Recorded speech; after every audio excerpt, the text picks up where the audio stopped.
Hello and welcome to Dice Camera Action. All right. Yay! Yay! All right. This week we got a guest star, Mr. Jeff Robinson. Thank you very much, sir. Thanks for having me. It's gonna be fun. Yeah. I don't think we've ever had such an attractive guest before. Laughter all around. Polite laughter. So, last week, the Waffle Crew had their second visit from the night hags. And on this particular visit, Strix, Paulton, and Diath all had Great time. The great time, yes. These spectral hags jamming what felt like pillowcases down their throats, these black sacks.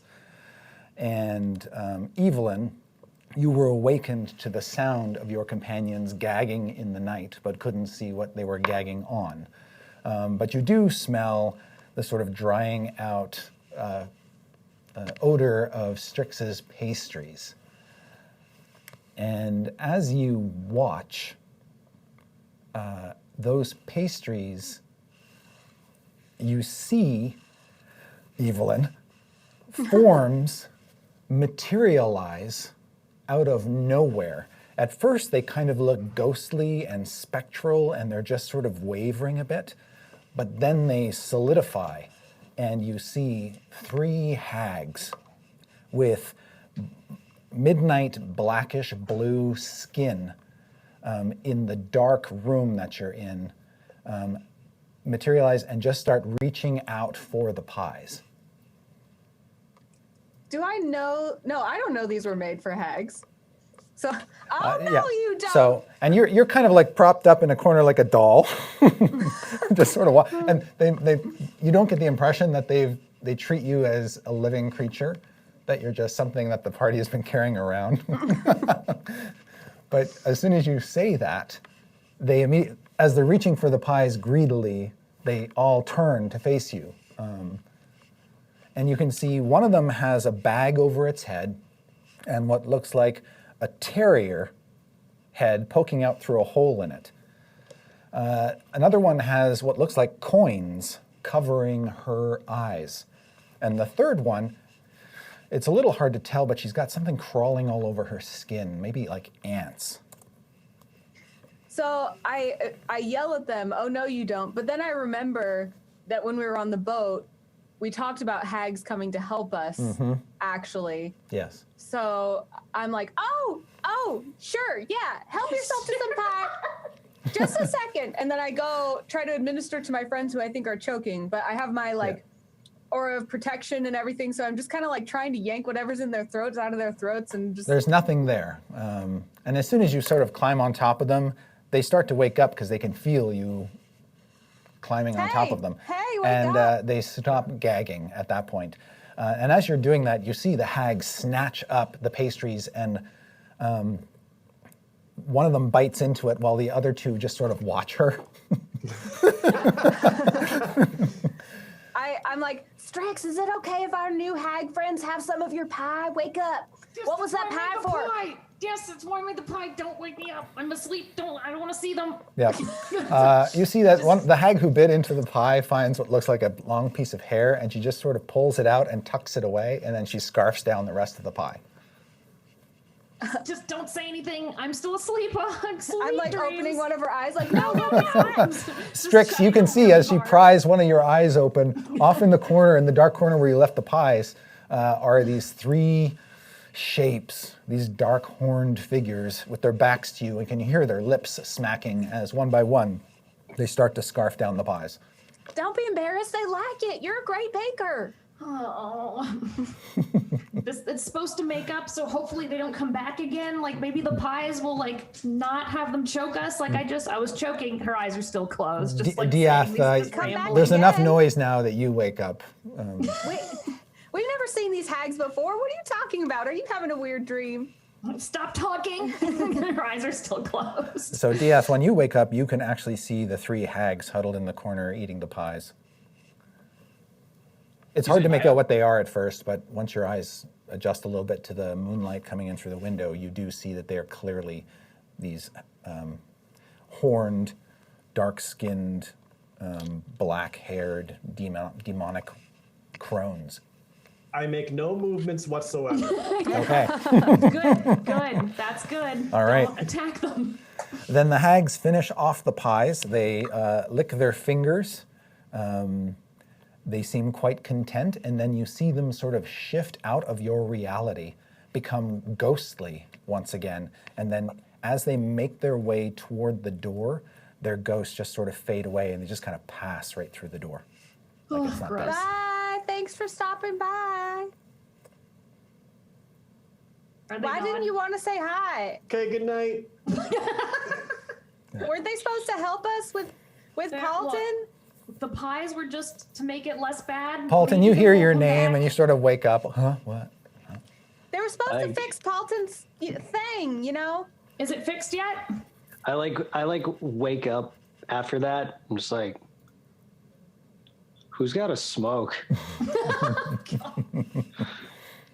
Anyone else have a great night? Yeah. The hags weren't particularly clean. They left crumbs of the pies everywhere on the floor and stuff, but they're gone. I will immediately prestidigitation those away. No. All right. None of that.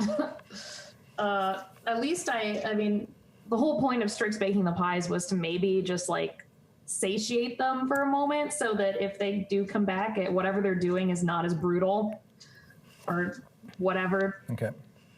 She knows she can't fight them. There's no way to fight these things, so It's hard for sure. bake them a pie. You don't have any more distressing encounters through the rest of the night, and you still have some sleep to get before you wake up refreshed the next morning. But when you do wake up the next morning and you go downstairs for the usual buffet that has been arranged on the ground floor of Kaya's house of repose, as you trundle down the steps, brushing the sleepies out of your eyes and yawning, and probably not in Evelyn's case, she's totally fine. Like, hey, I'm ready to go. The morning. Blah, blah, blah. But you see that one of the servants the matron of the house of repose is having an argument downstairs in the doorway with a tall, burly female half-orc. And standing in the half-orc's shadow, is a wretched little creature with greenish yellow skin, large pointed ears, sort of halfling-sized, but very kind of monstrous and hideous. And he's just sort of burdened down with gear and packs and pans, and he's got like a small little ladder and like some rope and a bunch of other crazy crap. It looks like he's carrying not only his stuff, but hers as well. And what they're arguing about seems to be, you hear the matron of the inn say something to the effect of, "We don't let talking toads into this establishment." And the half-orc's like, "He's my steward. He's not a toad, he's a goblin. That's racist." Did we see this half-orc earlier? Yeah. The previous day? Yeah, talking to artists down here. Weren't they like kind of involved? They were having a involved conversation, yes. And when the half-orc sees you come piling down the stairs, she points and says, "We're with them." What? Who? At which point the matron kind of looks at you, sees that you're paying customers staying here, and she just sort of rolls her eyes and walks away. Now, Jeff, what you see is coming down the stairs is a wide-eyed puppet woman kind of short, but she's got all this gear, including an axe, which looks like it was partially made out of a tree of some kind. And behind her is a tall, svelte young man, probably 18, 19 years old, dressed in leather armor, he looks like his eyes are darting around the room, studying every detail as he comes down, even though he's probably been down these stairs half a dozen times. Looks like he's attuned to danger. And then behind him, you see this witch with a witch hat and a broom and a little cloud of flies that she's absently swiping at as she talks, and making her way toward the food. And then sometime after them, kind of coming down the stairs with a wide yawn, is another youngish man with blonde hair, who looks like he could easily have slept another 12 hours. As they kind of descend and come walking forward, my eyes lock on with the group, and I move to put the orc between us and them, with just half my face kind of peeking out behind her thigh. And I tap on her thigh, which is a code that I've worked out rigorously with her for when I'm uncomfortable. Oh, okay. Oh no. They have a doll, and you know I hate dolls. And I fully put myself behind her.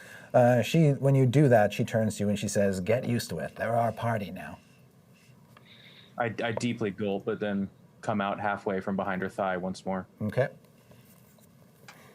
Do I see him like duck behind? Yeah, you see this goblin creature duck behind the burly half-orc. Say, oh, who's this little one? Oh God.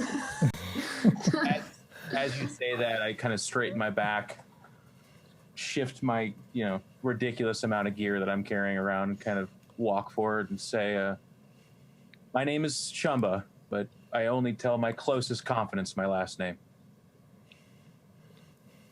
Yeah. Nice to meet you, and I throw up a little bit because I'm still drunk. All right. Nice to meet you. A little wad of spittle and barf lands on the floor in front of you. Prestidigitation that away. I can be messy, but nothing else should be. And then that barf is just whisked away by magic. You see some little sparkles of magic come from the witch, and it's gone.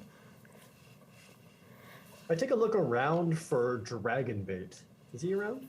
No, you can't see him downstairs. Dang it. Do we smell anything? I lean over to Diaz and I'm like, why do we have new party members again? Why do we need them? Don't know. But What are they actually our party, or are they just pretending to be our party and we should be suspicious? I mean, you're asking me, always suspicious. The but- half-orc walks up to you, Diath, and Great. she stands about a foot taller than you. Yeah. And you can see that she has a holy symbol around her neck, which you can make a religion check if you want. Intelligence otherwise. I will certainly try. You've seen the symbol before in Waterdeep quite a lot. 11? That's good enough. You recognize it as the symbol of Torm, the god of strength. Oh. Makes sense. Do I see this? Yeah, you would see it as well. How do I feel about Torm as a servant of Lathander? Let me see if they share any common domains, for starters. I mean,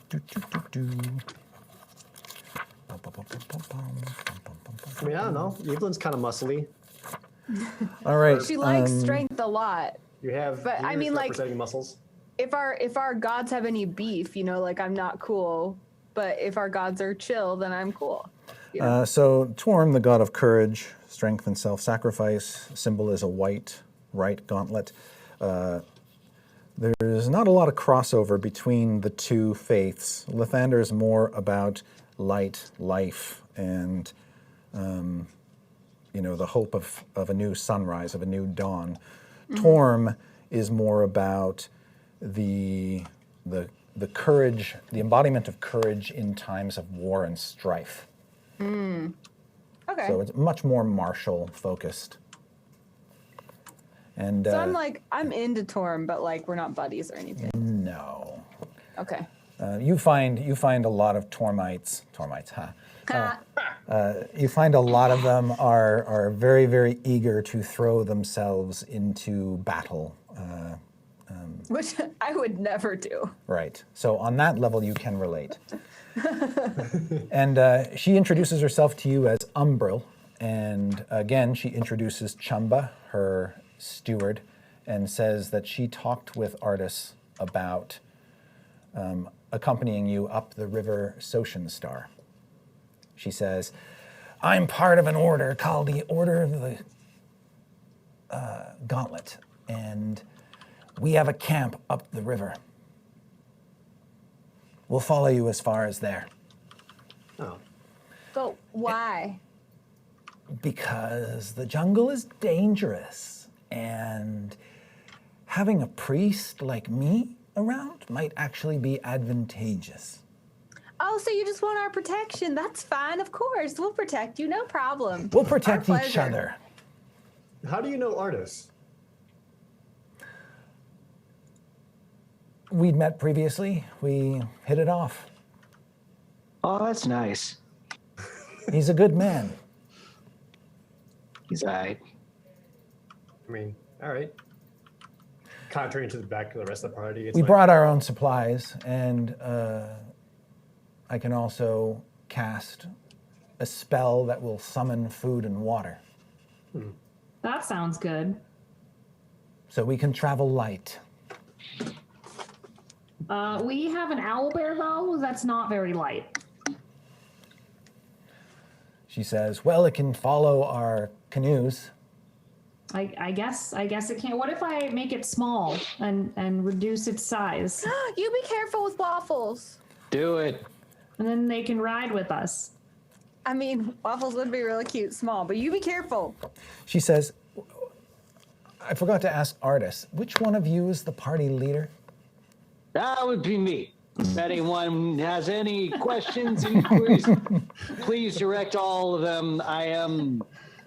Can I hit him with my broom when he Sure. does that? The broom's just gonna like hit him in the face. Yeah, the random broom swipe in the face. I just immediately hit the floor and start snoring. All right. And she says, and which of you is our navigator? oh, I mean, by navigator. What? Who's guiding us? I mean, I'm good at surviving.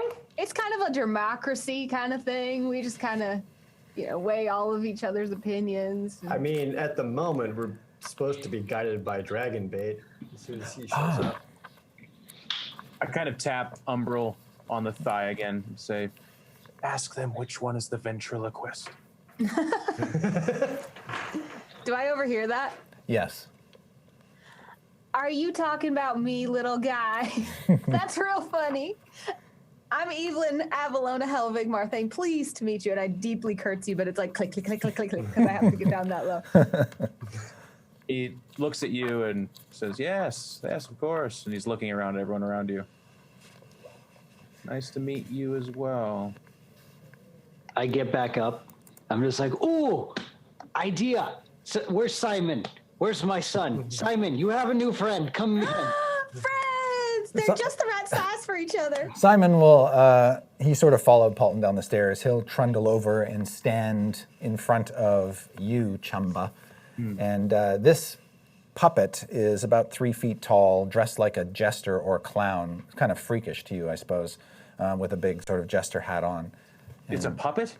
It looks like a walking puppet. It's made of wood and cloth and leather, and it's painted with all kinds of bright, dazzly clown colors. And And it it just, like walked over here? I yeah, guess? it just sort of, and is now standing in front of you, kind of looking up at Paulton and looking back at you. His eyes get really wide. Simon, this is your new friend. A puddle of urine sort of forms on the floor Oh no! around the goblin. Chumba, right? Yeah. Chumba. Yeah. Let's, okay. Don't kill him. Okay. Don't kill him. No kill. Be good friends. Good friends. I speak. The puppet will extend its arms and come out to you like to hug you. Did it just pee? Is that what you said? No, you. I'm saying you peed. Oh wow.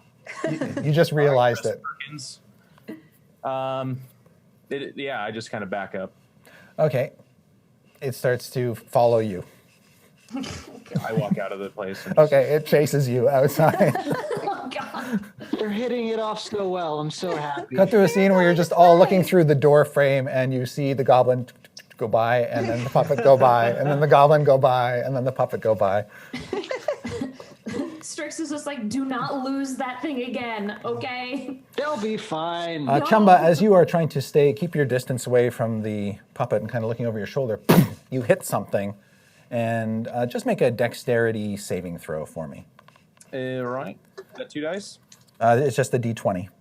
Oh, a d20. Yep. And just add your dexterity bonus. Okay. Which Sorry, I would should be. have that out there. Let me just check your character here. Oh shit. Shoot. Oops. 18. Okay. You're able to keep your feet as you run into this creature, and it looks like a reptilian man in a cloak and clothes. His head has almost like a dinosaur-like shape to it, and his skin is green. There is a sword in a loop basically around his plain leather belt. And he's not a really big creature. Dragon bait is only about 5 feet tall or so. 1.5 taller than me. Okay. Yeah, but he's stocky, and so when you hit him, it's like, oh, he doesn't move a bit, but it stops you, and then you just sort of fall into the embrace of Simon, who hugs you. This has been a very traumatic experience. So he surrendered. You know, if he's in the arms of Simon, he gives up. He's just looking up at him, waiting for All the right. death surely to come. Excellent. You smell ham. It seems to be coming from the creature, the reptilian creature in front of you.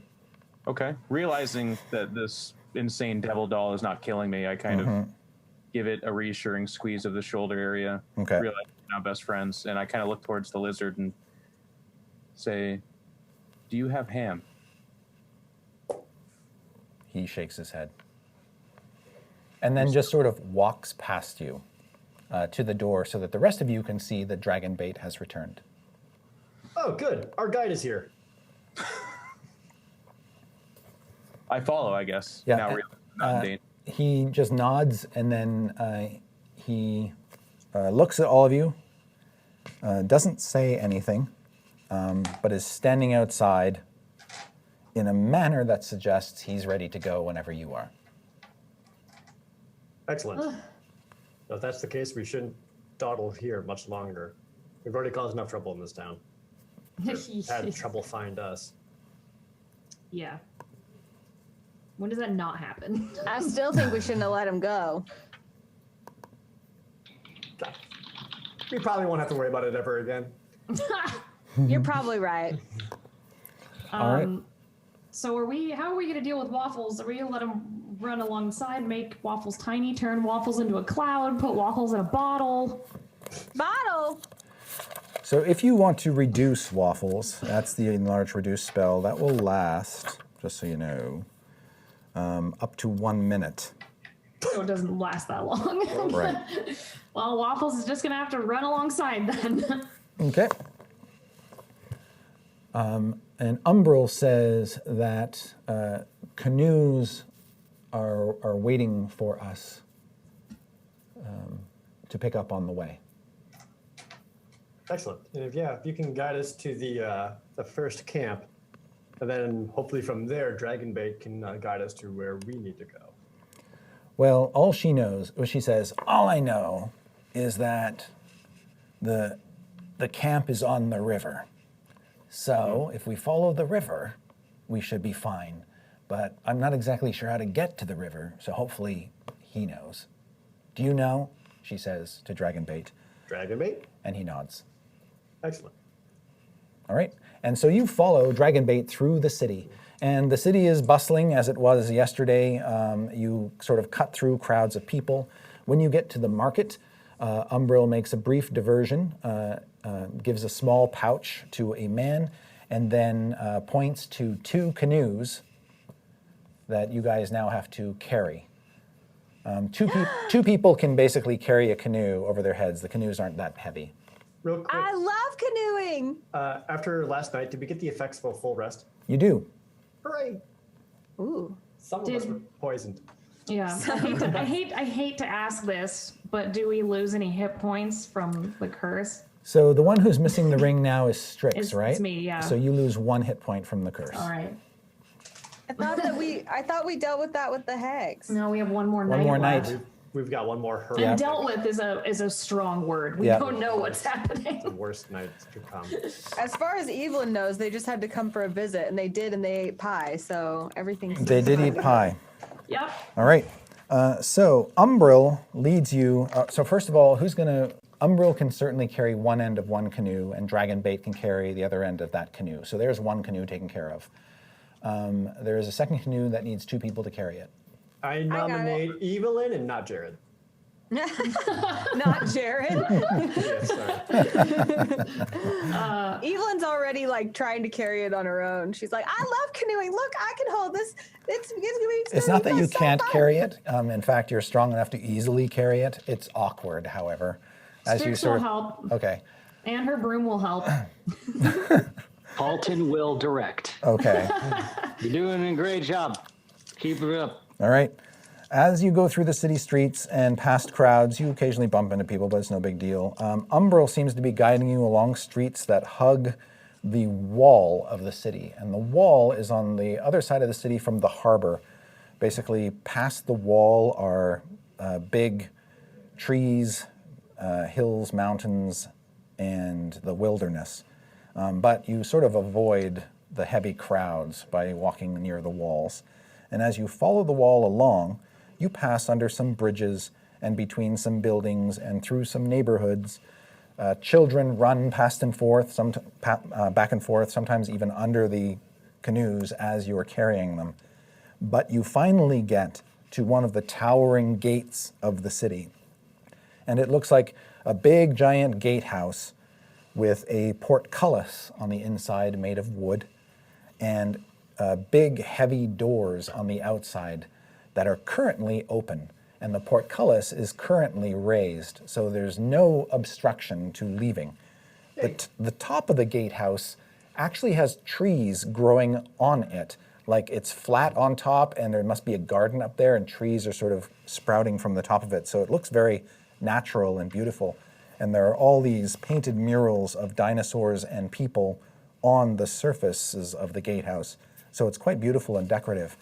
But as you make your way under the gatehouse and are now leaving the city, you see that there is another small town outside, right outside the gates. And it looks like it's built in the remains of ancient ruins, because the 2 closest structures to you are these giant ziggurats. And built on these ancient crumbling ziggurats, you can see bamboo shacks on every tier. It's like people have taken over these ruins and kind of turned it into a sort of bamboo ghetto. Now, connecting the 2 ziggurats over the road is a narrow stone bridge that looks like it was added later at some point, and dangling from that bridge are what appear to be carcasses. And they're absolutely covered with thousands upon thousands of flies. Like all the swarms of flies that would normally be devouring the people out here are feasting on these hanging carcasses instead. You know, I thought it was nice that Cholt was so homey and sweet, but seeing corpses dangling really just does remind me of Barovia, and it does bring back such nice memories, doesn't it? Only this place has insect repellent. What? It's corpses. Do they look like they were hung? Like, do they look like the Yeah, animals they look were like that they were actually hung there, probably for the purpose of attracting flies. Ugh. It's like Simon, a don't primitive look. bug lamp kind of Interesting. thing going on here. Can I zoom up and check one out on my broom? Ew. You can. That draws some attention from the crowds and crowds of people that live among the ruins here as you And fly you up. just drop the canoe, so it's like, "Toom." Yeah. Yeah, you've got the whole weight of the canoe now, Evelyn, so every time you turn, you're sort of spinning. The whole canoe is turning around and just banging people in the back and in the face. And, Sorry, my mistake, sorry. yeah. Strix, when you fly up and take a closer look, you see most of the carcasses look like dinosaurs or animals or beasts of some kind underneath the clouds of flies. But you also see one of them hanging from its feet appears to be a goblin, like your new friend down there. I don't really notice that though, right? Do I? You can make a perception check, a wisdom perception check. It's a d20 roll plus your wisdom perception bonus, which is actually -1. I rolled a 15, so I got a 14. Okay, you do. As Strix goes up and the flies start to kind of scatter around her, you see that one of the dead carcasses is a goblin, but you are not close enough to see if you recognize it. Okay. Ugh. And it looks like it's been eaten away somewhat, making it even harder to discern. It's still a day in the life for Chumba, so he kind of looks at that and gives a firm nod. It just confirms his suspicions that everyone's out to get him. Mm-hmm. Oh no. That was coming. Well, Strix was just trying to find a weird bit to pull off of something if she could find one. Yeah, you can essentially pull the sort of half fly-eaten claw off of what looks like a velociraptor. Sweet. All right. That's awesome. Okay. All right, I take that and come back down Yeah. and probably come back with like 20 more flies. Yeah. Ew. Okay. Then grab the canoe and they're just like buzzing around. A couple guards on the gatehouse now above and behind you shout down to you. They don't seem to be shouting down to anybody in particular, just to the whole group. And one of them says, "Are you going for a walk in the jungle?" Don't tell him anything. Yep.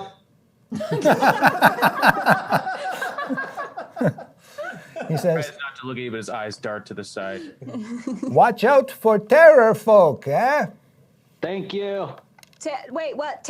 What are terror folk? And he's kind of laughs when you say that. And then his buddy who's with him says, "And tree frogs. Watch out for the tree frogs." Can do. I kind of shout up to him, "What fool wouldn't look out for tree frogs?" Trix, you heard that, right? Don't mess with the tree frog. No, the what? The tree for don't touch them? Don't touch the tree frogs. Yes. She'll What's just a kind tree of frog? And the suspiciously, like, dinosaurs. say, okay. And the undead dinosaurs too. Ha ha ha ha. Undead dinosaurs? Cool. That sounds like a bad time. Evelyn's like, she's got this canoe, but in it, so it's like echoing. She's like, I would really like some more information about any of those things. I want 4 of the last one. I don't think you can tame those. And one of them says, Out that. "And beware of Zorbos." You're just listing weird words yeah, now. you're making that up. Dance exercise. I look at him, I'm just like, well, and you beware of the bomb fluben flappins. I think you made that They're up. really dangerous. See, we can say funny words too. Anyway, they're laughing, and actually one of them seems to actually be drinking. They're making this up. We're fine. Yeah. As you press We'll die on, again. and Strix is sort of smitten with her new find, you continue your way through this sort of outside shanty town built among these ancient ruins. And carved in the middle of the avenue ahead of you, almost the length of a football field, is a trench surrounded by wooden fencing. And there's a bunch of people congregated around this. And Chumba, you have been here before. This is Executioner's Run. I kind of look at the group knowingly and say, "Yeah, been here before. They call this Executioner's Done. It's where they do the executioner." And as you guys approach, you can see the spectators are getting really, really excited as 2 men in robes, in sort of white and gold robes, have what looks like a prisoner. And this prisoner's is not bound or anything. He's just being grabbed by the arms and has been kind of lifted and hoisted off his feet and is being dragged toward a gate that's opening on one end. and I'd like you all to make perception checks or Ooh, I wisdom get to checks. use my new dice, Chris. Yep. Guys, look what Chris sent me. Dun, dun, dun. Yeah. Let's find out if they're lucky. Lucky, happy dice. Come on, come on. So Jeff, you've got a -1 on your d20 roll because your wisdom is I 8. rolled a 4, which I believe equates to a 3. So just go ahead and reveal. All right. Yeah. 22. Nice.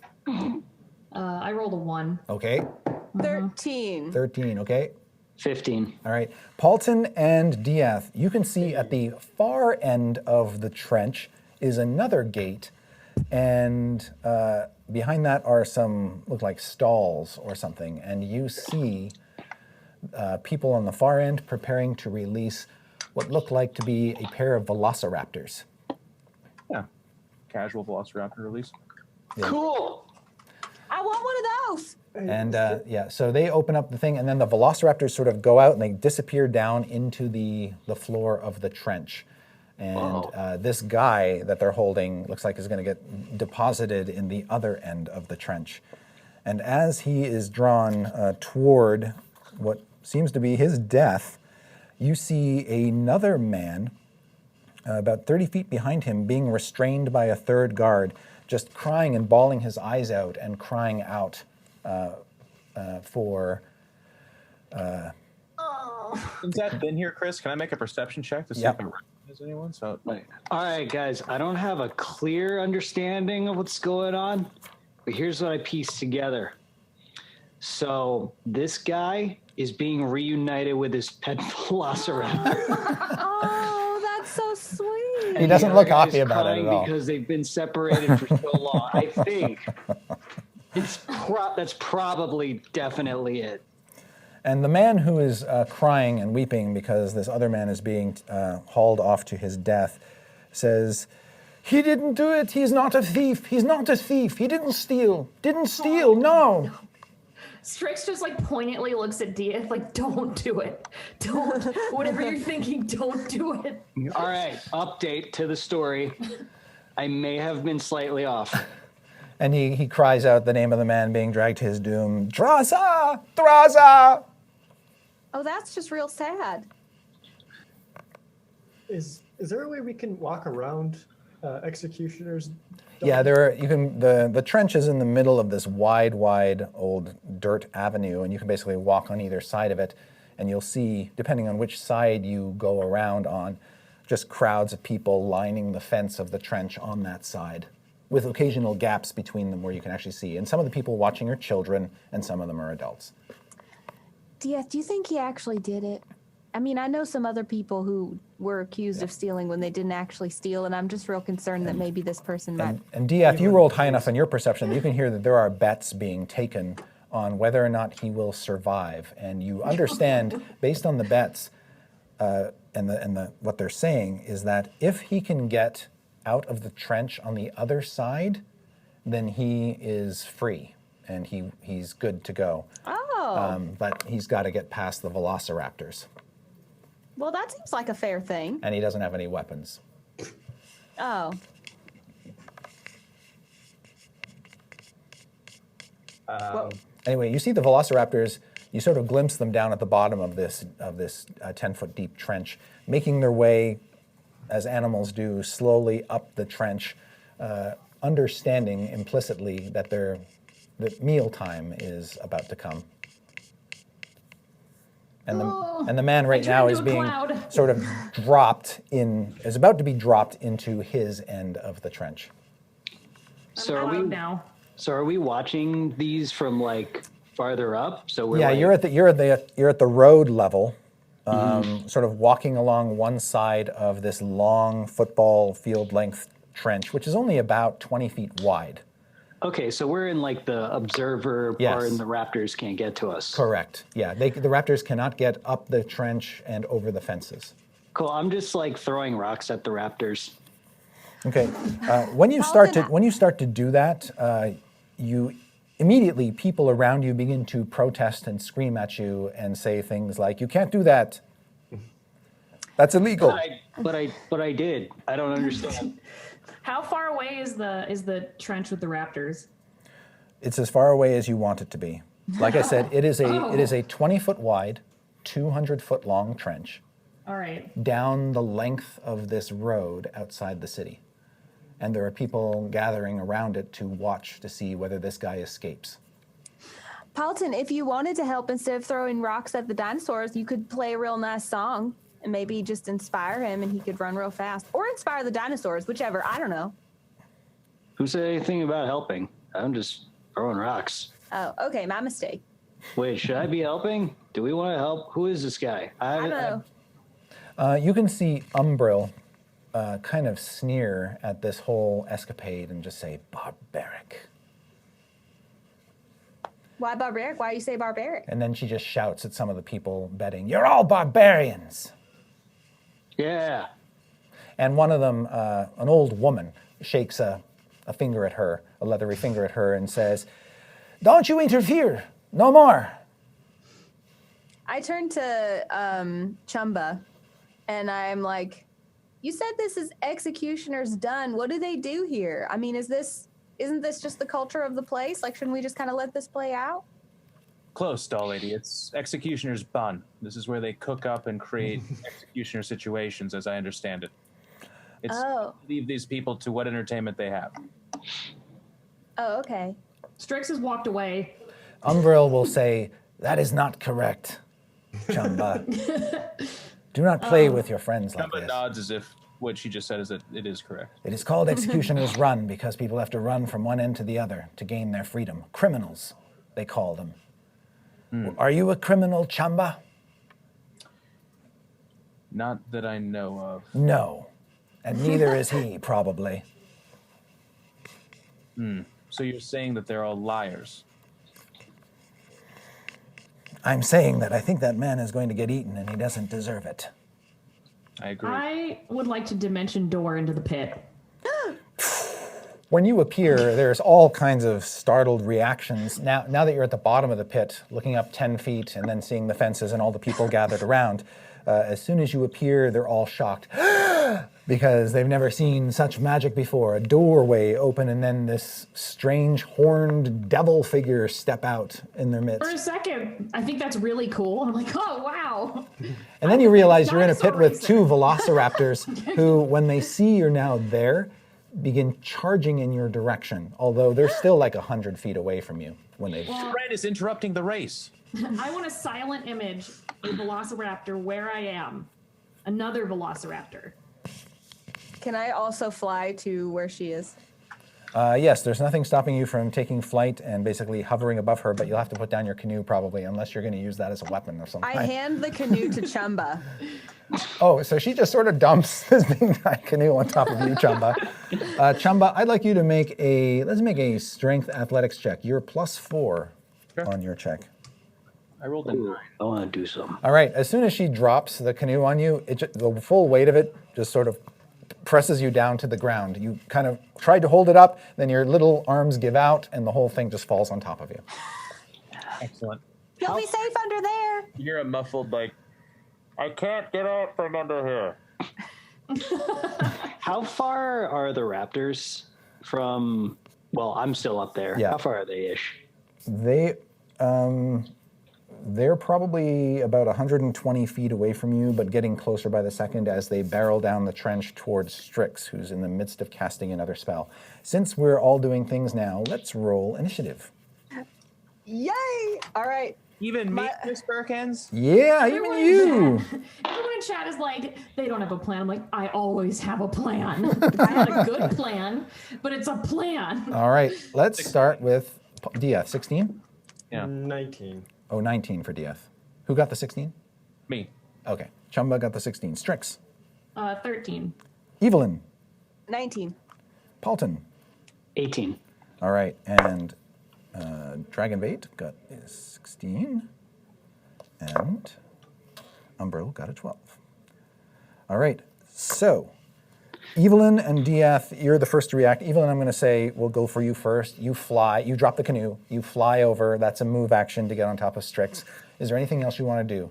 You can see Yes. Strix is getting ready to cast what appears to be one of her favorite spells, Silent Image. I hover above Strix, and then I cast Speak with Animals, which should allow me to communicate with beasts which dinosaurs should qualify as this time, Chris Perkins. I'm not checking that. I'm just checking the range of the spell. I All right. can't believe you're going to talk to the dinosaurs. Okay. Yeah, you cast the spell on you, so that's great. Okay, so range is not an issue. And it's only one action. So yeah, now you can talk to the animals. I cast it on myself, and then I'm like, excuse me, but could you please hold on for a second before you eat my friend? Just sec. I stand in front of her, actually, instead of hovering above her. I just go like this. Hold on just a second, new friends. Okay. They will Are continue. you doing the Jurassic World thing? Yeah. Exactly that. Exactly. All right. They're still about 100 feet away. And I forgot to roll initiative for them. Oh, they're pretty high. And so you don't exactly know if you've had a reaction on that with them yet, but I'll let you know if their demeanor changes.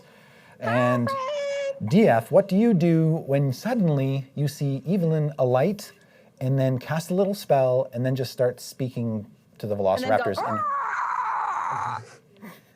Nice. I'll go to the canoe that was dropped on top of the goblin Yeah, and lift it up so he can scurry out from underneath. that he can do. Okay, and then I'll put the canoe back down, and then Diaz will just kind of like sit up against it with like his knees kind of like tucked up to his chest, and just sit there. Okay, very good. Paulton, what would you like to do? I would like to. You see velociraptors racing toward Evelyn and Strix. And Evelyn's talking to them and making velociraptor noises. Like, oh, this is weird. Okay. I'm going to... How far away are they from Evelyn and all them? 100 feet. 100 feet? Yep. And it looks like based on how fast they move, on their next turn, they'll close that distance to about 40 feet. Okay. I'm gonna dimension door down there. Another door opens, and Paulton It's a emerges. party. I look around to see if everyone's like just as wowed. Yeah, they're like, the first one was like a big whoo, the second one's like a big ah. Yeah. Cool. What's up, Nyanzaru? And then that same old woman, she's shouting, cheaters, cheaters, cheaters. Okay, the lady from Princess Bride needs to go. Boo. All right, and Paulton, you can talk or move if you want. You've just used an action up to that point. I walk out of the door. I'm just like, cool. Shit, what was I gonna do down here? Oh dear, yeah, okay. Come back to me. All right, the velociraptors go next, and they do indeed just barrel down the trench, and now they are 40 feet away from Paulton and Evelyn and Strix at the end of their move. That man who has dropped down the trench, you can see he's just staying at the back of the trench now that he's got intermediaries. He's just sort of cowering down there and waiting to see what happens. And it is Chumba's turn. Chumba is currently doing battle with the canoe, as I understand. Well, Diath lifted the canoe off of him, got you. so Yeah, you're I good. got you. Chumba is honor bound to engage, so he's going to rip his scimitar, however you say that. Is it scimitar or scimitar? Scimitar. Scimitar. Yeah. Is scimitar then? Yeah, He's scimitar. that out of his scabbard. All right. And enter into the fray. So he's going to basically go into the trench and just jump down into it. Oh yeah, he's going to do a somersault probably. All right. Just make a athletics check to shimmy down into the trench safely. It's a +4 on your d20 roll. I rolled a 16. You're good. All right. So you slip through the fence, the gaps in the fence. You shimmy down, do a little tumble, and now you're in the dusty ground of the trench. You've been here before. And you see there's like little bits of entrails and things in the sand that you remember. Some body parts that weren't cleaned up from the last run, things like that. But yeah, there are 2 velociraptors. It took you about 20 feet to get down into the trench of your 30 feet of movement. So you got about 10 feet left if you want to run ahead of the others. Does it look like any of the parties in peril? They unclear. It looks like the doll woman is talking to the velociraptors, and the velociraptors look hungry, like they haven't eaten in a day. Yeah. So. Well, I'm intelligence 5, you guys, so I understand this is an incredibly dangerous situation. I'm going to run forward and am I in striking distance? You will not. You could run right up to them, but you wouldn't be able to attack. Or you could move the rest of your 10 feet and just stand your ground and wait for them to come to you. Ooh, such good options. No, if the group's not going forward, I'm going to pull out my sword. Yeah. And be ready to go, but I'm not going to. Okay. You're not going to go pell-mell into even the first option. I'm into the jaws of death. Although you feel better now having a weapon. Last time you were down here, they didn't give you anything. Yeah. I mumbled to myself that I knew I'd end up back here. All right. Dragon bait. What can he do? Well, he's definitely not going to leave his friends down there. So he will follow the goblin and throw himself up over the fence. Make a check to try to, yes, he lands safely at the bottom of the pit, and he draws forth his big sword, ready to hack anything that gets close. And actually, he's going to sort of loom over you, Chumba, to your defense, because it looks like you are probably the one least equipped to fend off two velociraptors on your own. Do I smell anything? Yes, you do. And so does Strix, and so does Paulton, but Evelyn does not. You smell violets, like the flower. Ooh. Thick scent of violets. Feeling Nice. comforted by the safe dragon bait, I kind of look over my shoulder, give him a nod, and say, "If you could make it smell of ham again."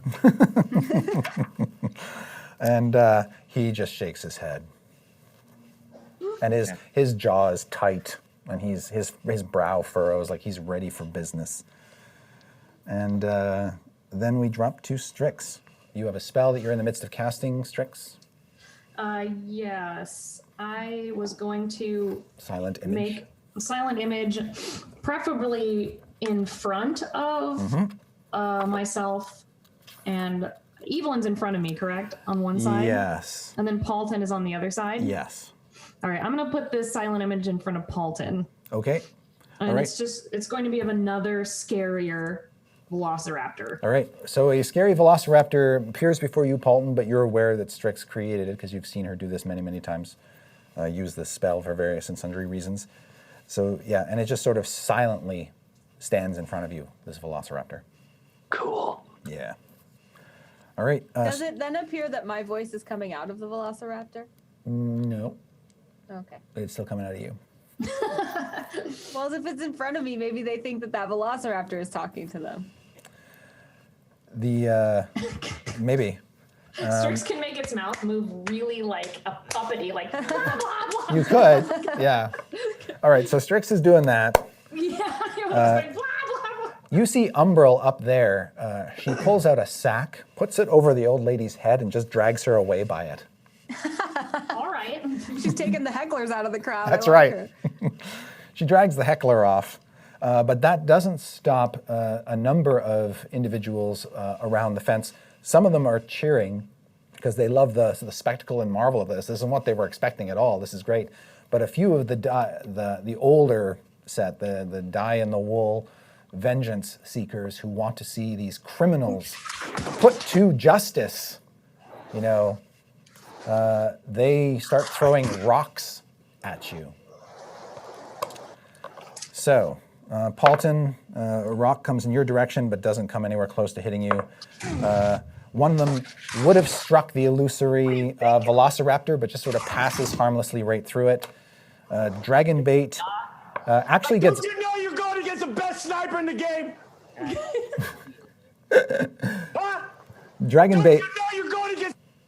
Dragon bait is beamed by a rock. He's hit on the head, but doesn't seem phased by it at all. He just sort of... And then Chumba. A rock comes for you, but also misses.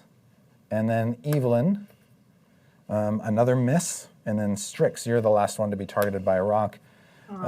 And that's also a miss. Yay. So a bunch of missed rocks from a bunch of shitty throwers. And then we come to... You guys can hear my computer, sorry. It's all right. I don't use Zoom ever, so that'll never happen again. But We just thought it was part of the dinosaur fight. nobody even said anything. I listened to like 30 seconds of that video. Like, Evelyn? I just assumed that was like the person throwing the rock. Yeah, me too. all right, I like it. Evelyn, your turn comes up again, and you're still talking to these creatures. They're much closer now, and they do seem to acknowledge you. They And can't do talk they back, stop but their charge? they do kind of they do slow down. They slow their pace and are now just sort of walking toward you. I'm like, that's great. We're all going to be such good friends. Now, That's what the dinosaur. That's great. now, what are your names, new friends? They tell you with just shrieks, really, that they don't have names, that they acknowledge anyway. Oh, well, I'll call you Special and Sweetheart. Oh wow. God. The two velociraptors sort of look at each other, and then they look back to you. I think we're all going to be great friends. If you could just Tell them there's food. there might be food. And I I don't guess know. I assume you're sort of like fluttering slowly closer to them in a sort of very kind of non-threatening way. Do they? I mean, they see that it's me. They don't Yeah, think it's the they- other dinosaur. No, they sort of look at the other dinosaur and they kind of sniff it a little bit, and it's just sort of yammering silently, but they're not quite convinced that it's one of them. They don't recognize it from the Velociraptor, college where they went. So they don't recognize them from Velociraptor school, so it must be some sort of strange creature. I asked them what they want. I'm like, how are you doing today? Are they treating you well here? You find out that they have been not fed for the past day, starved practically. They are famished. They have been mistreated woefully, and that they came here to eat what could be their last meal. That's Aw. horrible. Would you like to come live with us instead? Yeah. They ask you if you have food. I mean, we could go get some. And What do you like to eat? They look hungrily at the rest of your party. No, you can't eat those. Why not? They say. those And are this whole also conversation is just We're like, poison. We're poison. Those are also my friends, and if you eat them, then I'd have to fight you, and I don't want to fight you because we're friends. they say, in their shrieks, they say they're friends with you. Yeah. And those are my friends, too. So we're Tell all them I have money. Also, he has money? I can buy good food. Well, do you understand that if you try to eat those people, I'm going to have to, like, chop off your heads? They don't like that. I mean, I don't want to, but that's just Strix cause is and like- effect. Strix is like, tell them there's way more food outside of this pit. There's a whole audience full of people. Did Evelyn starts to tell them that and then is like, wait, no, what? No. You can see at this point you've basically talked the velociraptors into not advancing toward you, but as the spell says, they can provide any information that they know, which isn't a hell of a lot. They pretty much told you their life story, Yeah. but it doesn't really alter their fundamental demeanor as creatures. So they're not reliable companions in your mind. Well, I tell them one last thing, just don't eat these and I'll get you other food. Do eat these and I will kill you. I'm sorry. All right. They will kind of wander off and just sort of circle around, waiting to receive something. Okay. Occasionally looking back at you, waiting. Do I have an action still? Yeah. You've Can only- I go get one of the carcasses and bring it back to them? Yeah, they're sort of a little ways back, but if you want to just flutter off, that's fine. You guys, are you going to tell your friends what you're doing? So it doesn't look like Can I make it there and back in one turn or no? No. Are there any other dead things around? Not really, no. Okay. I say, going to get you food. Hold on. And I tell my friends. Don't know. They're not going to believe that. So don't leave. How about I'll go get the food. You stay here. Go get one of those carcasses. All right. Don't get an audience member. So Strix, you fly up in your your broom thing. You take out a knife or whatever. You cut loose one of the carcasses and you basically haul it back. Great. That probably looks great. Yeah, you drop this rotting, fly-infested carcass down on the ground, and the velociraptors aren't picky. They just start tearing at it. Great. Time to leave. And, my hands are gross. While this is going on, you see that man, that accused criminal who was thrown down in the pit. He sort of inched his way along the walls, and with the velociraptors distracted and he's up against the wall, he's just trying to make it to the other end of the trench. I would let him go. I mean, we don't want you to die. Also, we just wanted to feed velociraptors. We had nothing to do with your sentence. And he just sort of mouths to you as he inches his way past.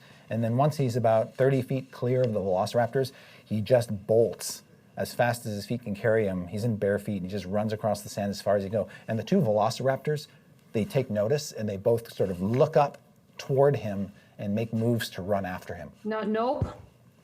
No. Oh, So, come on. No. Evelyn, I would like you to make a persuasion check to try to keep them from succumbing to their predatory natures.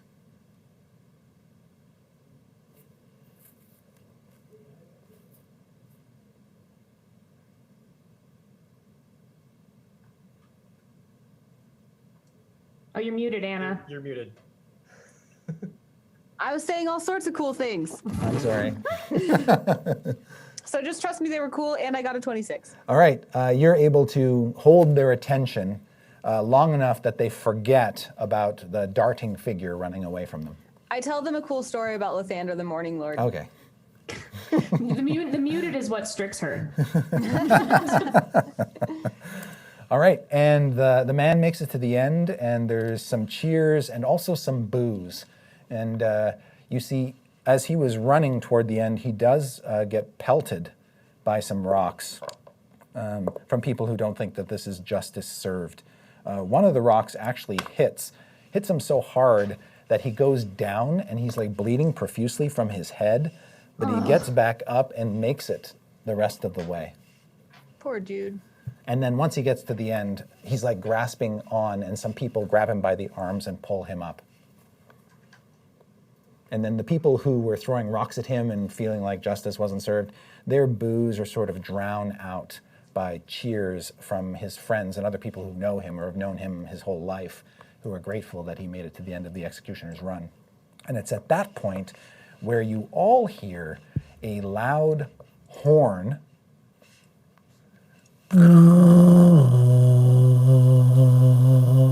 just sort of echo over the entire city, followed by a distant gonging, bong, bong, bong, bong.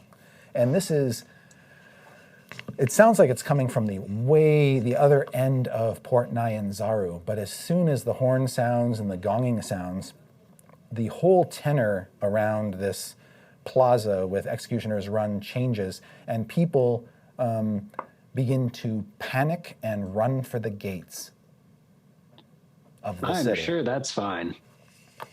Time to go! Why are we all leaving so fast? I try to ask someone. You're down in the, well, you're kind of down in the pit right now, so. I asked Chumba, why is everyone leaving so fast? Chumba has no idea.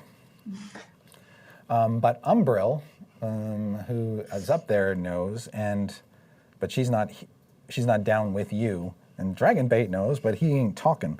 The rest of you can smell the violets give way to ham.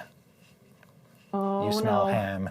Can I get up on my broom and zoom out of the You easily can zoom out of the trench. All right, Yeah. I'm just gonna take a perimeter look around. And and as also you make sure as you go up Waffles and high, you can Diaz see and- yes, people are climbing out of their residences, and basically Say they're thank you, by the way, too. Sorry. they're grabbing baskets of belongings and basically anything they can carry, and are very quickly making their way into the gates. And you can see there are now more guards on the wall, basically doing this, telling people, "Get inside, get inside, get inside."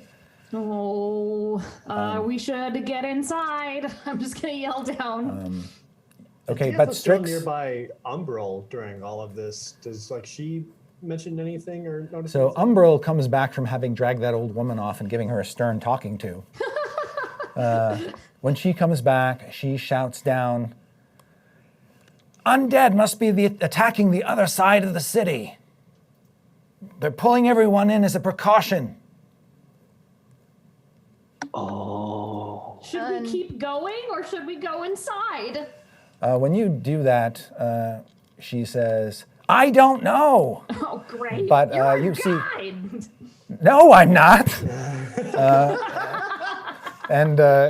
Dragonbait kind of looks around, the smell of ham oozing from his pores, and it changes to, it seems to be mixed with the smell of brimstone. And then it changes to violets, like he's just going through all these emotions through scent. And then he takes his sword and he points it off in a direction not toward the city. I mean, as he does that, kind of yelling over the clamor, searching for meaning in my eyes, I just look at him and say, "Switch it back to ham. That is by far the best." Keep it on ham. He looks at you and his face sort of contorts, and then he like thinks about it, and then he kind of lets this worried expression appear on his face, and then suddenly you start to smell the ham come out again. He kind of grabs you by your sort of gear and your scruff and sort of drags you to the edge of the trench so that he can boost you up, Chumba. So I completely go along with it. For one of the first times in a long time, I'm very comfortable. He grabs you, he pushes you up so that you can sort of reach up and grab the fence posts and pull yourself up out of the trench. Okay. And then he's going to try to climb out of the trench himself. And I'll reach down and try to help him. Okay, so he has, you aid him, he gets advantage on the check. And yes, you are able to help pull him up out of the trench. And when you pull him up, he kind of looks at you with some surprise, like he didn't expect your small little corded body to have that much strength in it. I don't notice it, Chris, because I'm actually using this opportunity to lean in and smell him even closer under the guise of helping him up. Okay, what are the rest of you doing as people are withdrawing into the city? Strix, from your height, you don't see any indications of imminent danger in this, but Port Nyanzaru is a sprawling place, and there are hills separating this end of the city from the other end of the city, so you can't even see if there's any danger at all. Right. Well, if I see Dragonbait pointing the sword, I'll just kind of circle down and just, make sure that Waffles and Diaz and everyone are fine, and just be like, "All right, canoes into the woods, or whatever." I promised them food. You were supposed to bring back a carcass. I did. That's why they were eating it, remember? Oh, okay. Yeah, that happened. Okay. My bad. Just like, your robot brain. I was distracted by all the whirring.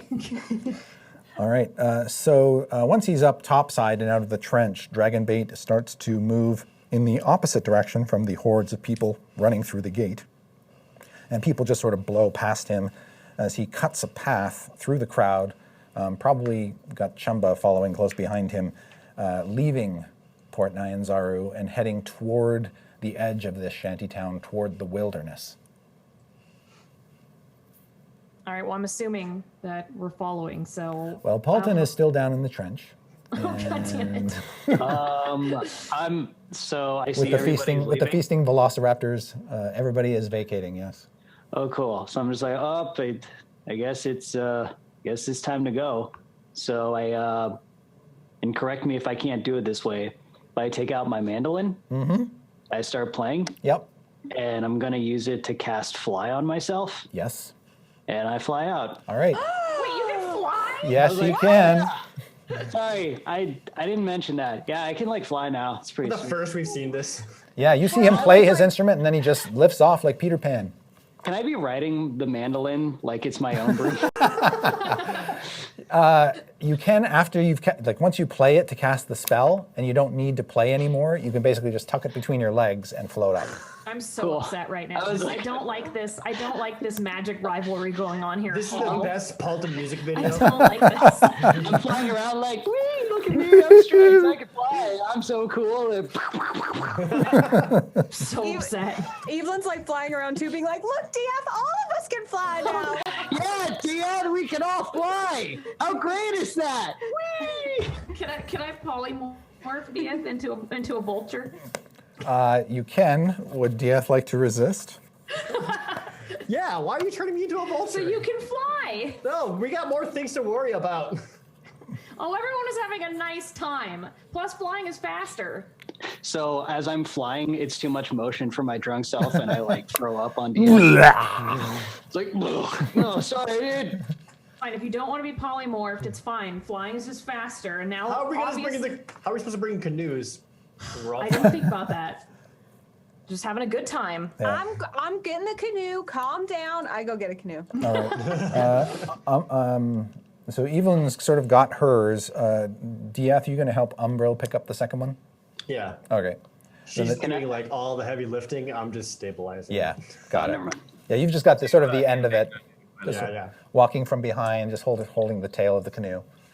All right, and you begin to leave, and the crowd becomes thinner and thinner and thinner until there's nobody around you. You're just walking through the end of this shantytown, and it just falls into more and more dilapidated ruins until the ruins become engulfed with plants and ivy and vines.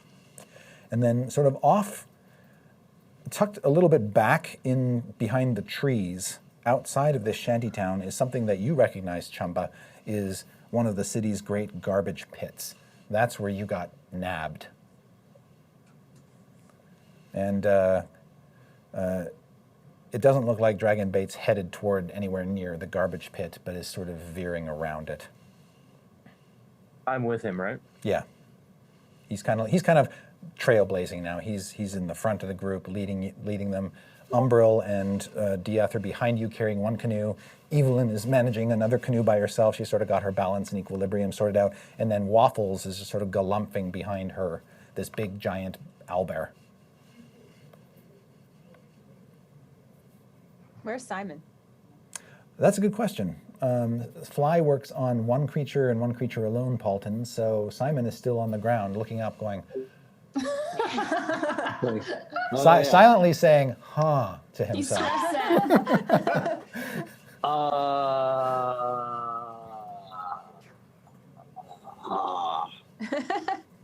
Is Paulton's actual reaction. Seeing all the guys, And then you start to see Simon just sort of run after you with his hands up in the air. oh no, my son. He's not like light enough to carry on my shoulders, is he? He's technically a separate creature, so you would the spell would cease to work. Is he in the ditch? No, he's running around the. I'll just the grab ditch. him. I'll grab him and put him on top of the canoe I'm carrying. Okay, you'll have to set the canoe down and then have him climb on the canoe, and then you can lift the canoe back up again. That's fine. I right. tell him encouraging things like, "Oh, we're gonna go for a ride. Isn't this gonna be fun?" Yeah, Get it on started. the canoe." It seemed that way, and then you start to sort of trot along, and he's like trying to hold onto the top of this canoe, and it's moving like this, and he's just not having a good time. I'm like, "Isn't this fun, Simon?" Yeah, at that point, he jumps off the canoe. You just sort of hear him walk off the end of your canoe. And then he goes over to Waffles, stands in front of Waffles, and then grabs her by the fur and just sort of pulls himself up onto her. Self-sufficient. Yes. Yes. He's probably used to doing that. Yes. Mm-hmm. They have You're a, a they have a good boy, system. Simon. They have a system, which they've used for 50 years. Okay, so he's now riding on Waffles as you go galumphing off into the wilderness. And the trees, as you enter them, are a number of them look like they were cleared away long ago. So a lot of this growth is now only maybe 30, 40 years old. And so the trees aren't horrendously big, but pretty quickly as you sink into the jungle, things become more dense, and Dragonbait has to basically use his sword to carve a path big enough so that your canoes don't get caught on stuff as you I'm make your way help him, through. Chris, with that when I see him doing it. Okay. You're like down there low, just being like, ping, ping, ping, ping. Well, actually, Trumbo's got a good-sized scimitar, so when he's whirling that thing around, he's cutting down some low branches, and Dragonbait's just sort of swishing the branches ahead of him. Can Taking I just like fireball in front of us? No. As a Californian,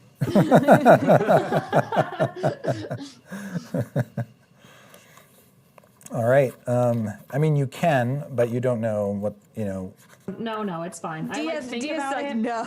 I like start to do it and like I get stopped by everyone. I'm like, well, yeah, maybe you're right. All And right. I'll just like start picking off branches. Yep.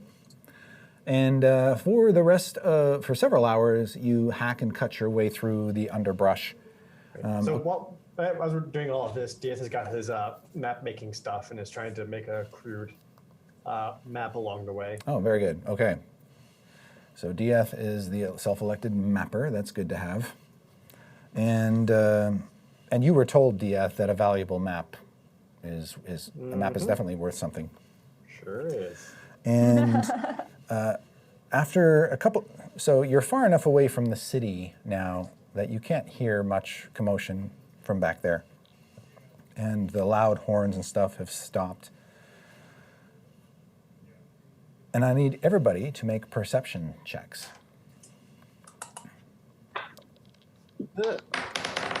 Oh. 6. It's a 7. 17. 17, 10. 10. Also 10. Okay.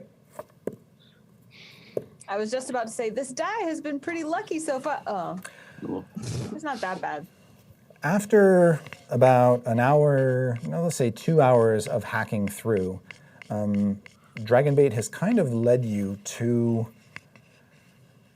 the edge of land. You see that you are at the tops of cliffs overlooking a great misty bay. And there's thick jungle almost going right up to the cliff's edge. So when you sort of come out, you're kind of surprised when everything sort of opens up in front of you, and all on one side of you is this sort of open air with cliffs tumbling down to rocks and this great expanse of water. And Dragonbait begins to move along the tops of the cliffs where the verge is a little thinner. And it's at that point, Diath, that you get that feeling of being watched that you're so accustomed to. Danger sense tingling. And But Chris, I always have that feeling. yeah.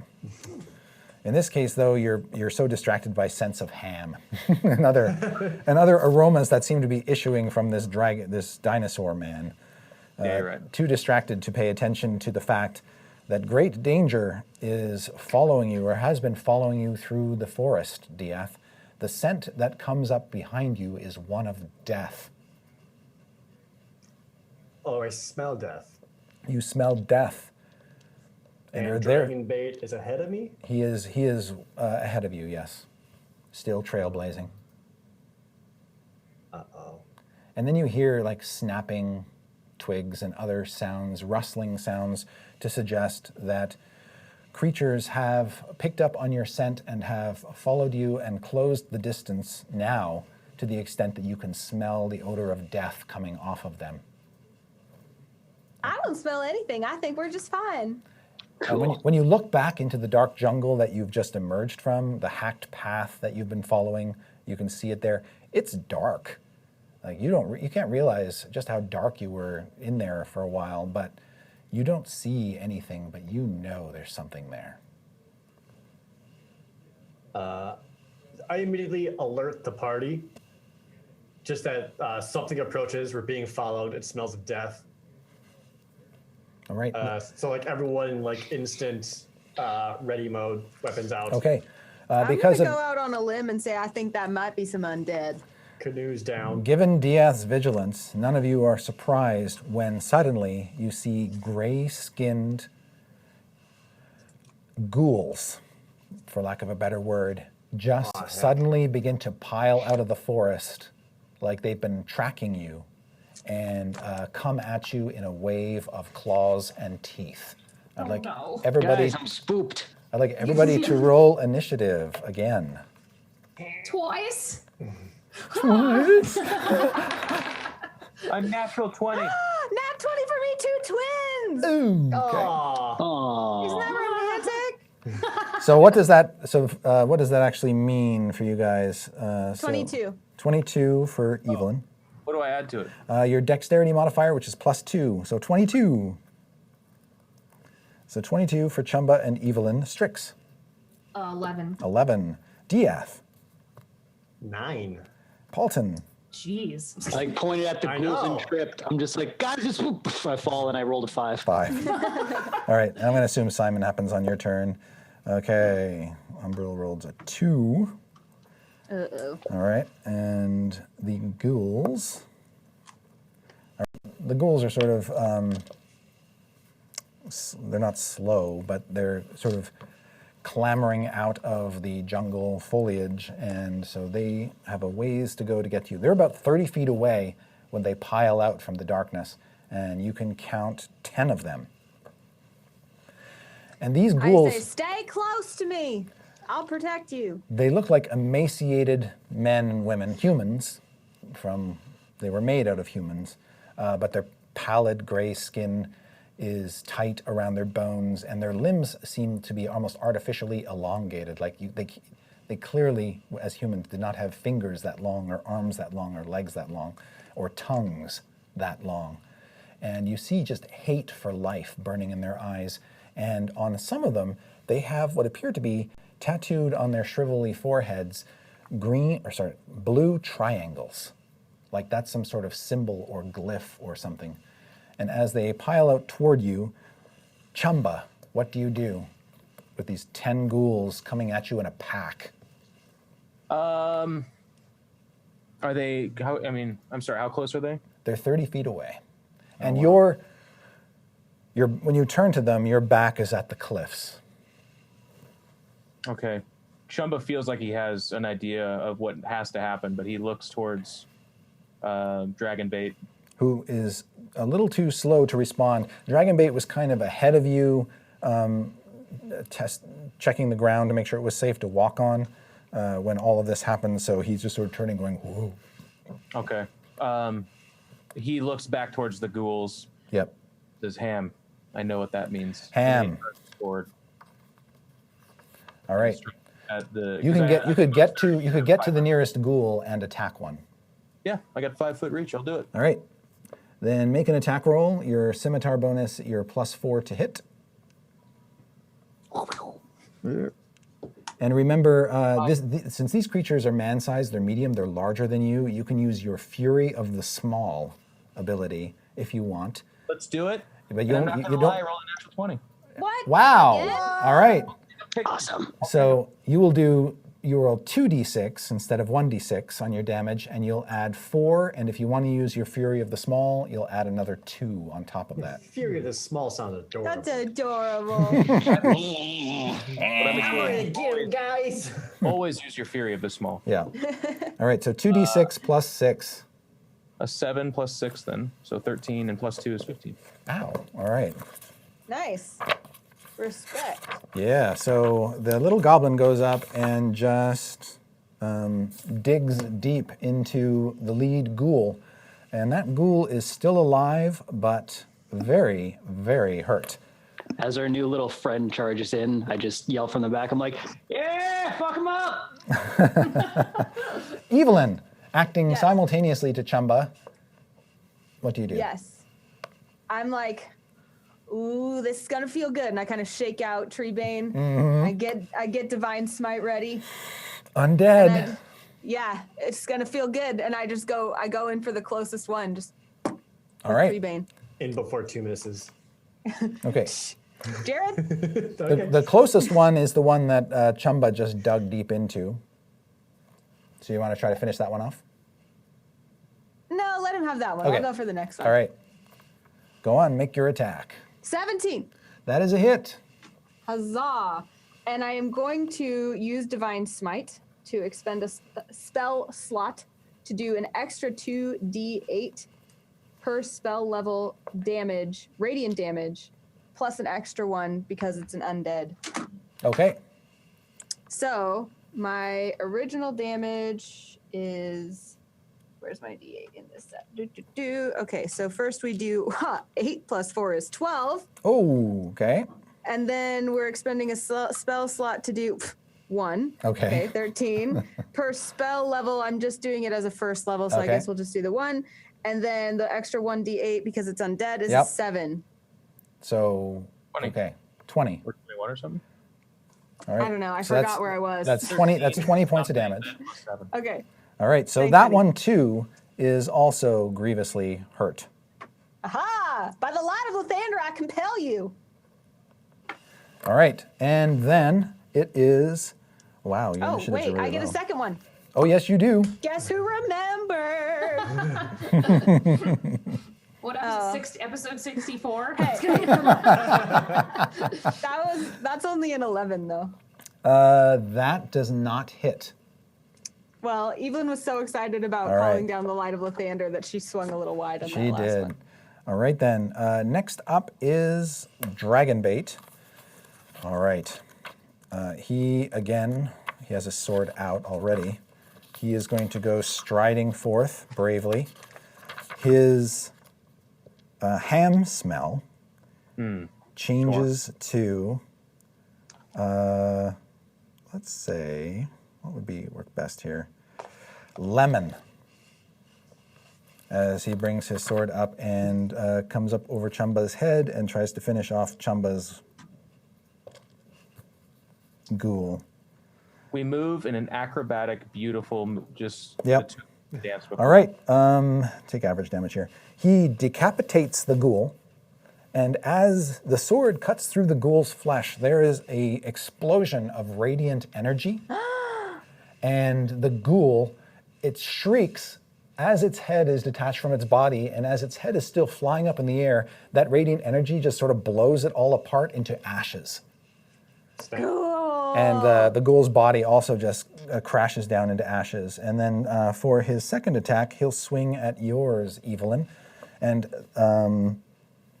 the same thing happens. He decapitates that ghoul, and it explodes with radiant light and turns to burnt ashes with a scream. The morning lord is with us. And so those two ghouls are dead, and Dragonbait is done, and it's Strix's turn. There are 8 ghouls left in a pack, Strix. I don't like them. I'm gonna cast Careful Spell Fireball 5th level. Ah, get away! No! All right, fire explodes around Dragonbait and Evelyn and Chumba. Chumba, this roar of green flame just blows up all around you, and you Yay. think you're just about to get incinerated by it when it just sort of wraps around you harmlessly. My last thought was of ham. Ham, not lemon. Yeah. Still the ham. Okay. So you're rolling damage, Strix, and your save DC is, 15? 16. 16, all right. Yeah. And that was 38. Okay.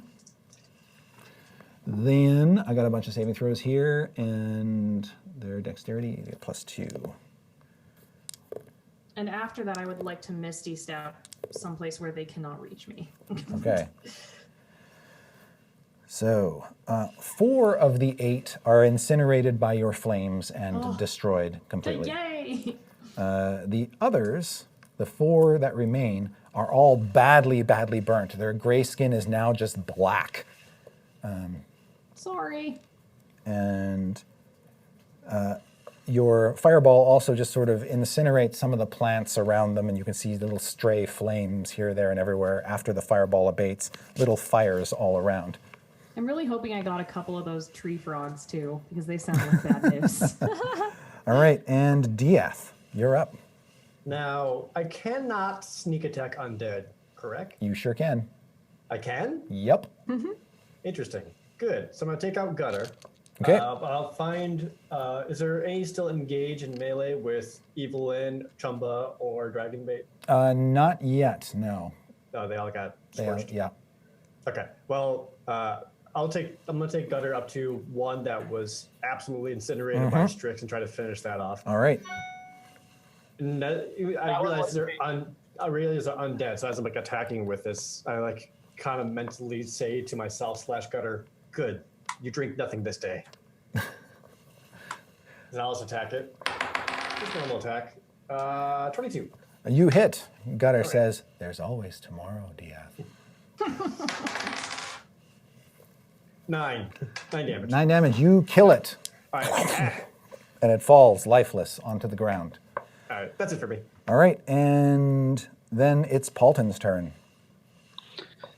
So I go up and Oh, by the way, Paulton, in the time that has elapsed since you last cast the fly spell, your fly spell would have ended because it's a 10-minute effect. So you're back down on your feet. sure. Yep. So I think to myself, by some kind of outside force that totally is not metagaming whatsoever, whatever that means in this universe, I somehow just remembered that I have the Sun Sword. You sure do. Guess like, who has oh. a Twitch account now and can see chat? Weird. Oh, well, at least I didn't even need it until now, so people can stop yelling at me, not that they are. And I'm going to use a Sun Sword. All right, you draw the hilt of a sword out, and it ignites with a radiant blade. Evelyn Yeah. sees this and she's like, oh! Oh! Strix Okay. is like, ow, it's so bright. Ugh. Yep. All right. So now you can charge up and make a melee attack with that. Remember, the Sun Sword gives you a +2 bonus to hit, and Yeah. you'll do an extra D8 damage radiant to this undead if you hit. Cool. So for rolling, do I add my strength or? You do. So God, it's been so long since you actually used a sword. Yeah, right. So looking at your character sheet here, it doesn't have your attack bonus. So your proficiency bonus is +5. Your strength is +2, so that's +7. Sword gives you +9 to hit. So roll Okay, a d20 and add 9. Cool. You said D20 plus 9, yeah? That's correct. Yeah. That would be a 22. Okay. Are you using one hand or two hands? Because you deal more damage with the weapon if you use both. I'm going to use both, Chris All right. Perkins. You hit. In that case, you do a d10 +2 plus Cool. a d8 on top of it all. Okay, cool. This is the later part of the Paulton music video. Yeah. Right, so After flying on the mandolin. Yeah, and then just that, sparks everywhere. that Yeah. totals to 13. Okay, yeah, you totally fuck it up. Your blade goes clean through it like a lightsaber blade and shears it in half, and it just collapses into ash all around you. I'm just like, man, this thing's cool. Yeah, it is. I should use it more often. Huh? Oh, All right, there are 2 more ghouls left. It is their turn. They go ahead of Umbril. does Simon get to shoot a dart, though? Oh, yeah. Yeah, he will shoot a dart, although undead. He doesn't know. Yeah. He'll take a shot. He hits a ghoul, so that's going to do a d4. All right, so a ghoul gets stuck in the eye with a dart, Yeah. but doesn't take any of the poison damage because it's immune. And so now it's alive, but it's got a dart sticking out of one eye. And now the dart like moves around with Yeah. the ghoul's eyeball. That's right. Yeah, it does. Good job, son. Yeah, it moves around the ghoul's eyeball as it leaps at Paulton. So Paulton, first thing it's going to try to do, actually, the only thing it's going to try to do is claw you. Cool. And it rolled a 12 to hit, which is not enough. Yeah. So you dodge out of the way of that. Yeah. The other ghoul is going to go after Diath. And Diath, it rolled a 20 to hit. Uncanny dodge! All right, so it slashes you for a total of, let's see, that would be 7 slashing damage reduced to 3 by your uncanny dodge. And since you are not an elf or undead, I need you to make a Constitution saving throw. Yeah, I sure do. 6. Okay. Diath, you suddenly become paralyzed and go rigid and just kind of fall over. Probably still clutching Gutter in your hand. Yeah, but the rest of you just see him go absolutely rigid and fall. And then Just look very exasperated, like, oh.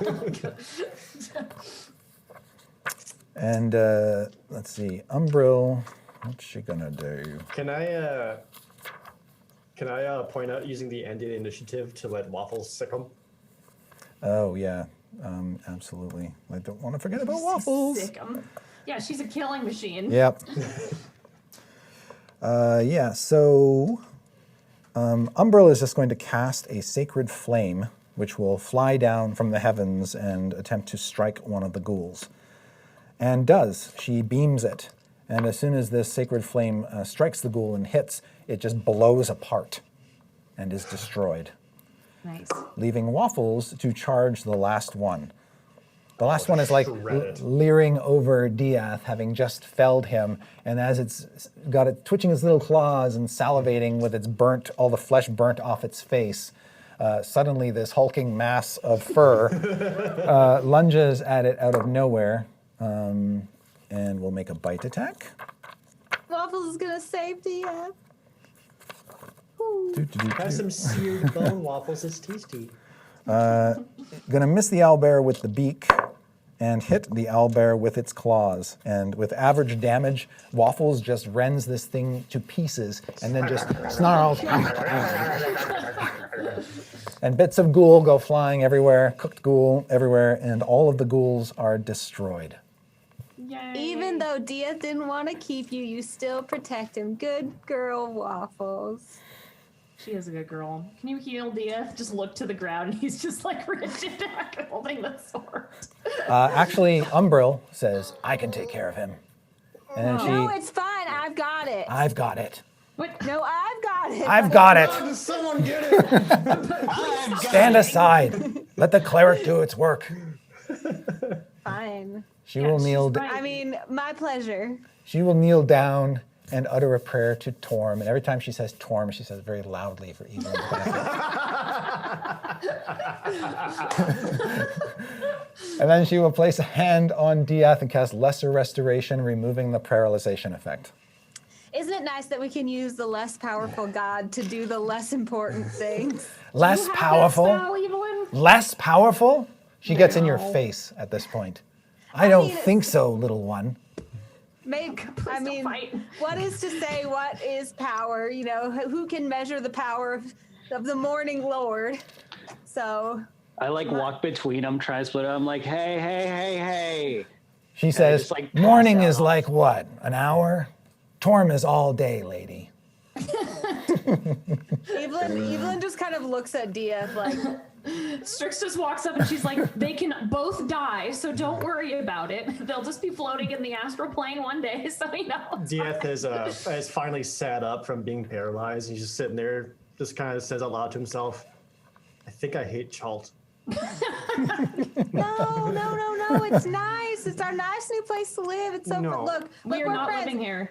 And I too, buddy. I forgot her name. Don't worry. Umbril? Don't even know her name. Umbril? Umber. Did you? No wonder Umbrella is so mad at you. I keep wanting to call her Professor. I keep wanting to call her Umbridge. Umbridge, yeah. But yeah, I'm like, see, look, we're friends. We're all here for the same reason, the good of mankind. You're right. You're right. Yeah, yeah. We shouldn't fight amongst each other. We've got plenty of other things to vent our frustrations on. In the name of the Morning Lord, I agree. Then a bug just sort of bites her and it's like, Can I maybe do an Arcana check to see if I know what those triangles were? yeah, you can. History or Arcana would be fine. All right, cool. Because I am curious. Okay, well, 16. Okay. You remember seeing that symbol in one of the books in Wakanga Otamu's library. Ooh. It is the symbol of Raz Nisi, Oh. the evil warlord who waged war on Chult centuries Right. ago. So he's supposedly dead. He's supposedly dead, but in his day, he used an army of undead to attack Right. the city of Mesro, you recall. All right. So we might have a new, freshly living undead person who is sending undead after us for some unknown reason. And as you say that, the sun, just at that moment, sort of dips under the mountains to the west, and darkness begins to creep across you. Oh, good. And now it's getting dark. There's nothing undead love more than convenient darkness. We can never be in true darkness when we are bathed in the light of the morning, Lord. Sometimes I just really wish you wouldn't say those things. Or, if you have a hut where you can control the lighting. As Dragonbait just sort of cleans the ghoul dust off his blade, he smells like tar. Ew. And he pulls out a wineskin and just sort of gives a triumphant drink. I give him a Then he high hands five, and then he hands out the wineskin to the nearest character, which is like DF. Actually, it's probably Chumba. It's always Chumba. All right, always Chumba. Chumba's right there, waiting for the ham.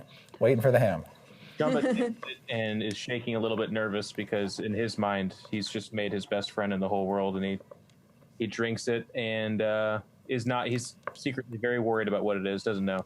Okay. Paulton saw wine, so therefore he is the next closest character. All right.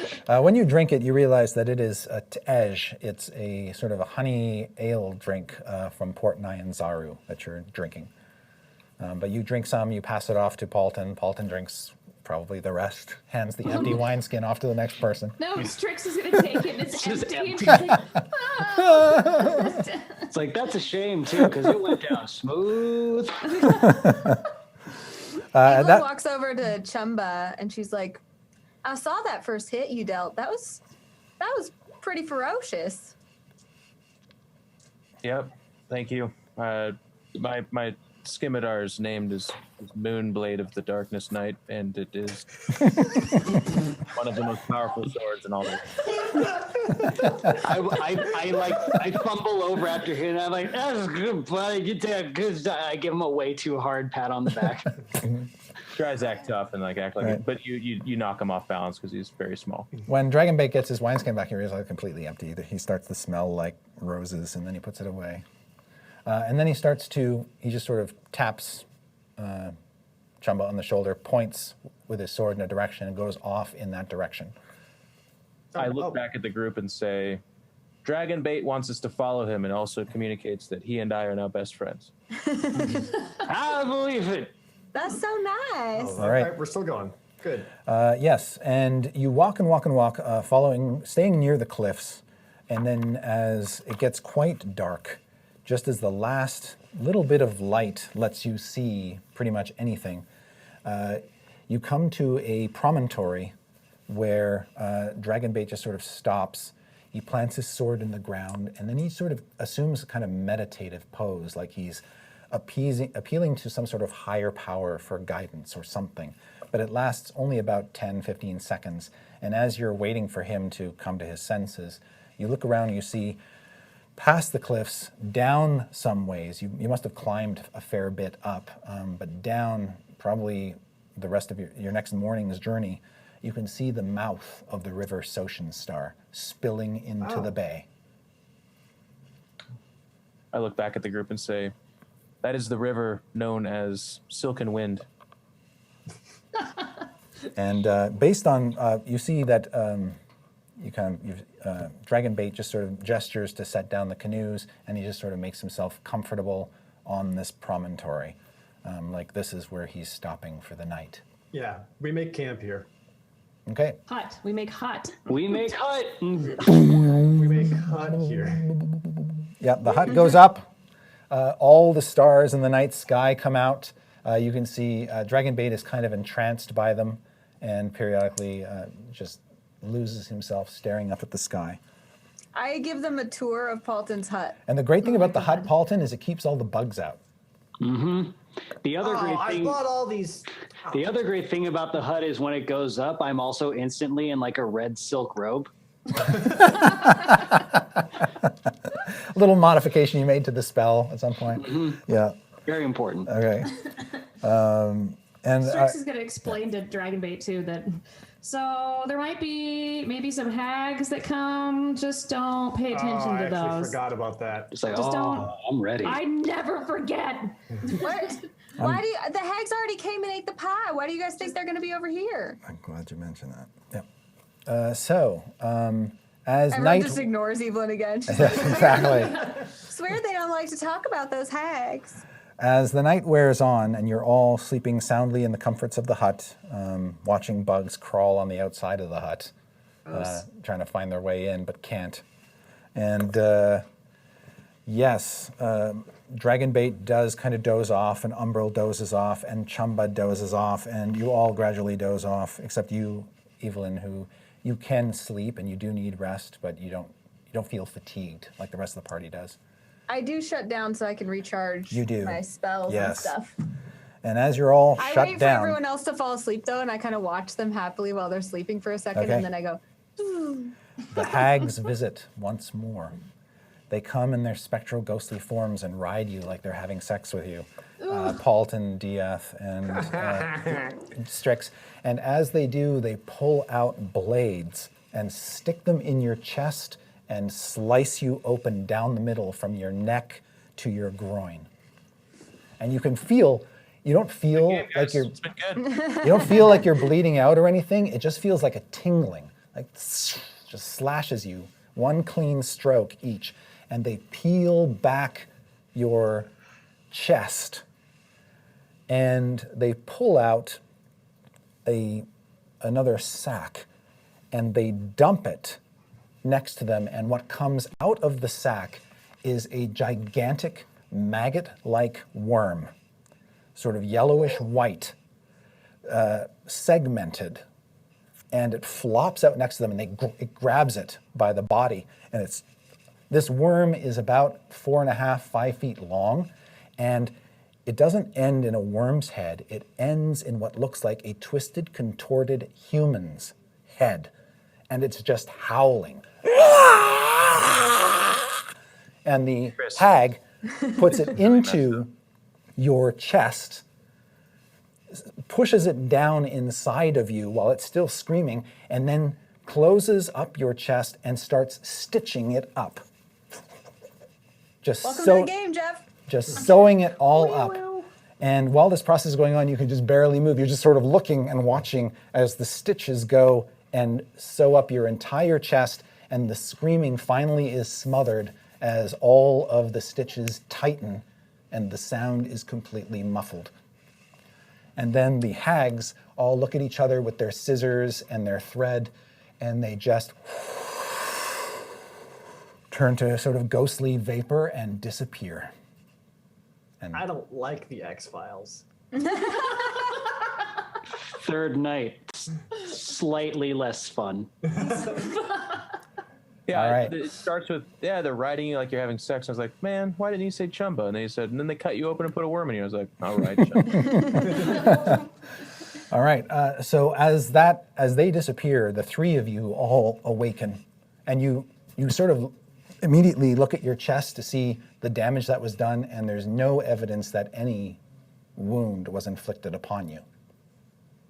Evelyn's still just like, All right. At this point, now that it's over, like, does Strix know what they did at all? Yeah, you can make an Arcana check. All right, because I would like to know. Okay, this is much better. 22. So when evil souls when evil people die, their souls often end up in a place called Hades. Right. And Are there like this? they are turned into worm-like creatures called larvae, which night hags are known to sell. It's basically the soul of an evil person trapped in this horrific form and damned for all time to the lower planes, to be basically used as barter for making things. They have taken larvae and put them inside of you, so you now have a second soul, an evil soul locked inside your bodies. All right. Mm-hmm. Yep. You think that this, were you to die now, and the soulmonger were to try to take your soul, it would take that soul instead. Oh, that makes sense. Oh, this is gonna be bad. Sweet. Sister Gonna go kill myself. wakes up and just says, "This is gonna be bad." And Do that's your where we're going to voices. stop for tonight. Our next game is not next Tuesday. We are not playing next Tuesday. A bunch of us are A, getting ready for TwitchCon, or B, touring, which I'm sure Nate will talk about momentarily. So no game next Tuesday, but there is a game next week technically, because at TwitchCon on Sunday, correct me if I'm wrong, Anna, we are gathering to play a live dice camera action game. And we're going to have Jeff there playing Chumba, and we're going to have a second guest star there. A second surprise guest star, and we will be continuing this adventure then. So we will pick up with episode 65 live at TwitchCon not this coming Sunday, but the following Sunday. That's right. And it's going to be live streamed, right, Anna? Yes. So on people Twitch. can watch it from home if they can't make the show. Yay. Yep, it'll be on twitch.tv/twitchpresents. And if you want to find out more info about it, you can go to twitchcon.com or download the TwitchCon app, and you can set a little reminder for yourself, I think. I don't know. I've never used the app. I just think it can do that. All right. Other announcements. Let's go with Nate. Yeah, I've said it the past few weeks, but in case you weren't aware, my tour, the Cool and Good tour, which is with me, Amanda Pony, and Amalie, our music tour comes back this Friday.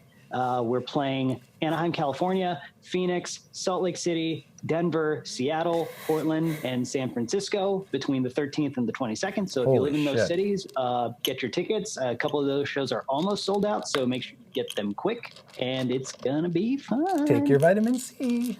Do it. Yep. Other things going on? After TwitchCon, I will be at PAX Australia. So if you live in Australia, you can come say hi. It's in Melbourne. So hooray.